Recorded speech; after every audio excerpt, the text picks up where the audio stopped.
Hello, my name is Nick, and this is my book review for Power versus Force, and I think it can help you guys too. Essentially, this book is about the calibration of the conscious energy levels and bringing more definition and less abstractness to the conscious energy and its implications. Now, if you read books like The Power of Now or The New Earth, to me that was very vague. It was very helpful to be present, but it was very vague. So essentially, this book started to mention the idea that there's numbers. This because energy levels of 0 to 1,000, and 1,000 being enlightenment, which is extremely rare, and the lower than 100 points is actually being majority of the Earth, being 80% around the consciousness level of majority of the people on the Earth.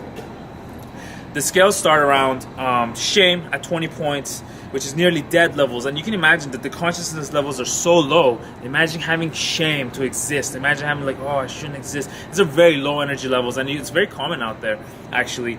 And as it goes up, guilt and grief being 30 and 70 respectively, and pride being higher and anger even higher than that, pride being higher than anger at 175 is actually, you gotta understand, to put it in perspective how much energy we're talking about. 175, I mean, compared to 1,000 doesn't sound like a lot, but 175 energy points is enough to lead the United States Marine Corps because it's based on pride. And that's the kind of energy levels we're talking about. So you can imagine how much impact 1,000 has.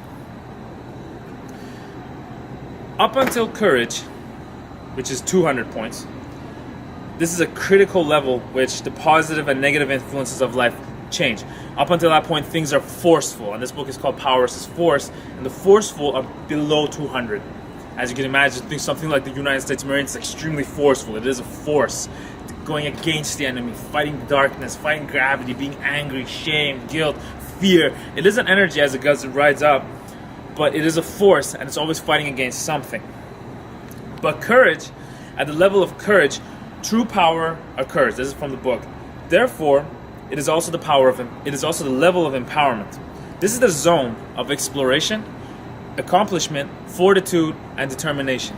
At lower levels, the world is seen as hopeless, sad, frightening, or frustrating. But at the level of courage, life is seen to be exciting, challenging, and stimulating. Basically, what it's trying to say is that, like, below that level, your perspective of life will change, and it will seem very scarce. And above that, or as you're going above that, your perspective on life becomes more abundant. Your consciousness levels will change during your course of your life, but it's only an average of 5 points. And since consciousness itself is an expression of human civilization, it evolves slowly through many generations. And as you can imagine, since historic and prehistoric times, our evolution as human beings has actually evolved been very slow. We may have iPhones in our hands, but it hasn't changed since the medieval times in regards to our brutality. So it would require more and more generations to come for us to evolve further. As you can see, we are evolving, but it's at an extremely slow pace. It is all possible for isolated individuals to jump hundreds of points, and great things will and can happen, but the amount of willpower and discipline required is immense. So you can even see this in kind of like monks, and people will go into the mountains and meditate for extended periods of time to find a higher level, and that's why some of them do achieve that peace, that higher sense of serenity and happiness and whatnot. Being forceful has its own gravity. It has its own gravity. That's why a lot of people tend to get depressed, tend to get anxious, tend to get scared of things. And that's the natural gravity. It's that's why the failure's default in life is because it has that gravity. That's why when you have a projectile of your goals in your future, it falls down. So your whole point is to with willpower to rise it up. And that's very difficult. Because it's kind of the amount of force, the amount of energy required to come out of the forceful gravity is kind of equivalent to a rocket trying to propel itself out of the gravitational pull of the planet Earth. And it's got to have so much energy. I think you've seen rockets, a little ship, and the little big ass ship, and that has had the 3 containers, and as it goes up, it has to burn through all those just to get out of the gravity's range, and then it becomes weightless. It's kind of like that. So you have to go and raise above the forceful levels until you become powerful, and that's kind of the difficulty with the situation, because it does require that willpower to overcome that.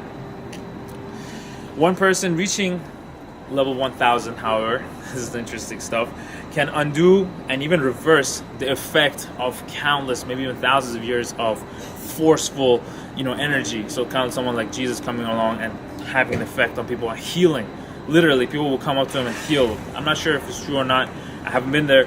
But I'd like to think that at those energy levels, things like that is possible. Because if someone like Dalai Lama comes and says something, and even just in his present, people feel healed, you can imagine someone at a level 1000 would be like. Someone like Dalai Lama is obviously something like 600-700. I'm guessing something like that, according to this book. There are many other examples like this, like Buddha and like other people. But the thing is, their message got, corrupted or changed or biased through religiosity and religion, and of course the forceful, prideful, energies kind of changed it. So it was actually interesting that when Jesus came out, he was at 1000. When he said something, people understood it as 700. And by the time it was written down and censored and packaged properly, it got to 550. By the time it got to us, at this age, it's like 350. So spiritual energy does decline as well, because it has to also go through that gravity. Now, I don't want to go into religions and other power levels or anything like that, or anything, start a weird argument that I'm not even too sure exactly how it works. But what I am interested in is there are certain levels of conscious energy levels that can actually roughly tell us where we are and if we're going down or if we're going up. And the whole point is, if we're going down, we got to kind of fight it and find the willpower to overcome that and go to a courageous spirit, or go to an accepting spirit, go to a higher level so we can overcome and oversee and be more abundant. That's what I find useful. I'm not really too intrigued with the numbers and whatnot. It's interesting, it clarifies a lot of things, but really what I'm interested in is the sense of knowing where you are. Because ultimately, true power is overcoming yourself, defeating yourself, and then having power over yourself. That's the only power there is. Having power over other people is not real power, that's force. Having power over yourself, that is true power. I like one way that this book actually puts it is by putting a couple of words of, like, for example, a higher consciousness state would look at it, and a lower consciousness. So, for example, abundant, how wonderful that is. And then the force will say excessive. It's the same thing essentially, but from a different state. That word was just like having an abundant amount of resources, or having excessive resources, or accepting, rejecting, admitting, denying, aesthetic, artsy, allowing, controlling, cheerful, manic, devoted, possessive. As you can see, it's the same thing, but the way it approaches it, one is powerful, abundant, and serene, and like harmonious, while the other one, it seems out of place and is fighting against, like, to be manic, not to be depressed, or like it's trying to be cheerful. Cheerful, it seems to not run out, but manic, it seems to have like a time limit, you have to be going crazy. The rest of the book goes into a lot of details about this kind of paradigm and its effect in politics, economy, and health. If you're into spiritual energy and how it affects society as a whole and individuals, I highly recommend this book.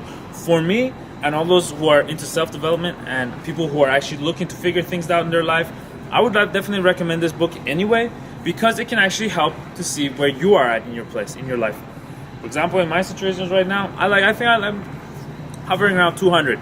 Being courageous, facing new challenges, and creating this video, something like this, which will create a lot of opportunities for you guys to learn.